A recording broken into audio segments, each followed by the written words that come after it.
गरिमामय मोजाति इतिहास वीरत्वर गाथा गाए संस्कृति महान परंपरा तार जीवनर कथा कहे।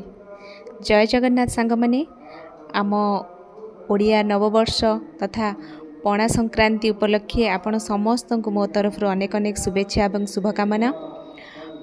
मु आशा करी आपण समस्त जीवन सुखमय हो एवं आम ओडिशार परंपरा संस्कृति एते जे सुंदर ताहार एक छवि आपण माने देखंतु।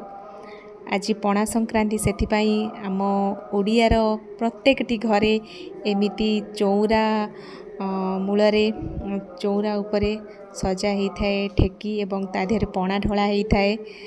एवं ए दृश्य नुह अनेक दृश्य अच्छी जोटा कि आम ओडिशा को अन्य समस्त कठार भिन्न करे। एवं आज आमर वसुधा माता को पूजा करिथांती एवं प्रत्येकटी ओडिया सबु पर्वपर्वाणी के अति आग्रह उत्साह एवं आनंद सहित पालन करिथांती। छेनापणा ढाली पूजा करिथांती। जेहेतु मु गाँव रे रहुची एवं गाँ विषय रे मते टिके सबु तथ्य जानिची एवं भल लागे मध्य। देखंतु प्रत्येकटी घर सामना रे एमिति लिपिचंती जोटा पाई मो ओडिया होइची बोली बहुत निजको गर्व मने करूची एवं बहुत खुशी लागे मते। हम ओडिशार परंपरा संस्कृति बहुत नियारा नुह सते।